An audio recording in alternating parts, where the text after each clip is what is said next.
Judy Squire, and I'm doing a speech on steps and buying a home. Now is an excellent time to purchase a new or previously owned home. I know this sounds like a commercial company out there, but it's actually true. We're coming into spring, and that's when most people decide to buy or sell a home. So there's more homes on the market to choose from, and if you have to sell your home before you can buy another, then there are more buyers out there looking, and yours will sell faster. Why are you looking to buy a new home? Is it just to get a change of scenery, inside or out? Or do you need more space for a growing family? Or do you need less space because the kids are heading off to college or to get married? You need to determine how big the home needs to be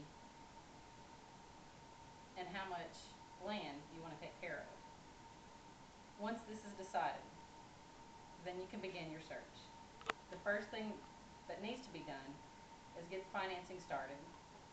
That is, if you're like most of us and have to have a mortgage. I know this is the boring part, and everyone always wants to jump in and go looking at houses, but where most people make mistakes is they find the home of their dreams, go to make an offer, and then they find out that their credit needs some work. And then they lose the home to someone who is already taking care of their finances. You can find the home first, but it might save you some heartache if you get the financing out of the way first. You'll need to get in touch with your bank or a mortgage company. I would even suggest one to a couple of different banks or mortgage companies in order to see who can give you the best fit for you.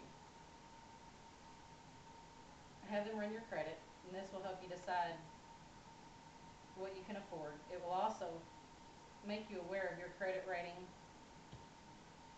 and they can let you know if there's anything you can do to help improve your credit score. That way you can get the best interest rate and the best terms possible. You might want to pay off those credit cards or those leftover medical bills to raise your score. One of the biggest mistakes that buyers make is letting the mortgage company determine how much they spend on a house. What you have to remember is that the mortgage company only determines that amount they think you can afford. The only thing is they don't care if you have any money left over for going out to dinner, and they definitely don't care if you go to the movies on Friday night.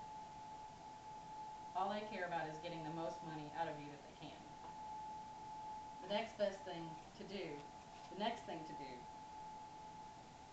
is find a good realtor. I know most people are scared of real estate agents. They're afraid that they are just going to take advantage of them and take them for more money. Sometimes that's just the case, like in any business. But what you have to do is find one of the many good agents out there. They're actually there to help you and care about you getting a good deal. The trick to do that is to ask around. Ask your family, your friends, your coworkers, because I'm sure someone you know has used a good agent and would be willing to refer them to you. Realtors can be very helpful to you in finding that dream home, or even if you just want to find a small property to invest for rental property. They can let you know about all the properties that are currently on the market and send you a notice as a new listing comes on the market. And next comes the fun yet exhausting part, looking at the homes.